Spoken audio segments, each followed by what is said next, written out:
오늘도 역시나 시원하게 휘몰아친 태풍의 신부 윤재하는 강백산을 만날 때마다 커지는 의심이 경찰서를 찾아가 진일석 사건의 재조사를 의뢰합니다.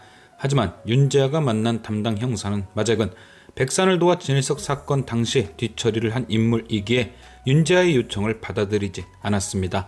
그런데 진일석의 자식이 살아있는지 몰랐던 마대근은 윤재하와의 대화에서 한 가지 실수를 합니다. 바로 사건 당시 서윤이와 아기가 함께 죽었다고 얘기한 것. 바람이가 진일석의 딸인 것을 알고 있는 윤재하는 그런 마대근의 발언에 의아해 합니다. 박윤자는 사건이 있기 전 아이를 받았다고 했는데 담당 경찰은 아이와 안마가 함께 죽었다고 하니 상반된 두 사람의 의견에 의심이 생긴 거죠. 그래서 윤재하는 재수사를 위해 바람이를 이용하기로 합니다. 경찰조차 죽었다고 알고 있는 진일석의 핏줄을 공개하는 거죠. 그렇다면 당시 수사 결과의 신빙성이 떨어지게 되고 재수사를 시작할 명분이 되니까요. 하지만 윤재하는 자신이 생각한 이 계획을 실행하지 못했습니다. 윤재하가 경찰에 다녀간 사실을 강백산에게 전하던 마재근이 윤재하와 바람이가 진일석의 묘에 찾아갔었다는 사실까지 언급한 것.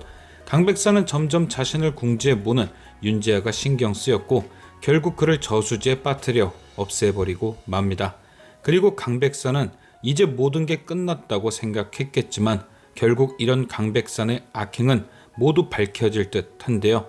일단 윤재하 사건에 대해서는 아들인 산들이 사건 현장에서 중요한 증거를 입수했죠. 바로 강백산의 만년필. 당연히 지금 당장에야 그 만년필의 정체를 모르겠지만 결국 그 만년필의 주인을 알아내며 강백산을 향한 산들의 복수가 시작될 겁니다. 다음으로 진일석 사건에 대한 진실은 배순영으로부터 시작될 듯한데요. 5회 예고를 보면 배순영은 바람이를 데리고 백산의 집에서 떠나는 듯합니다. 아마도 계속되는 인순의 괴로움을 보다 못한 바람이 인순을 위해 집을 떠나기로 하고 박윤자는 그런 바람이를 순영에게 부탁한 것이겠죠.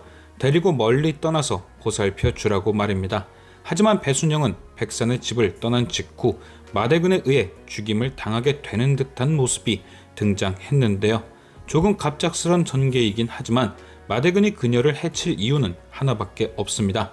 바로 순영이 우연찮게 누군가의 대화를 엿듣게 되면서 바람이 출생의 비밀과 진일석 사건의 진실에 대해 알게 된 것. 그래서 강백산이 마대근을 시켜 배순영을 없애라 지시한 거죠. 하지만 마대근은 그 명령을 제대로 수행하지 못하게 됩니다. 배순영을 계단에서 밀기는 했지만 확실히 보내지는 못한 것. 또한 엎친 데 덮친 격으로 바람이까지 놓쳐버린 거죠. 그런데 마대근은 강백산에게 이 둘이 죽었다고 보고합니다. 왜냐? 돈이 필요했기 때문에 거짓 보고를 한 것이죠.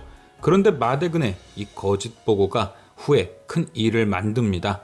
강백산은 마대근의 말을 듣고 두 사람이 모두 죽었다는 생각에 마음 놓고 살지만 사실은 두 사람 모두 살아있기 때문에 진실은 완전히 묻히지 않은 거죠.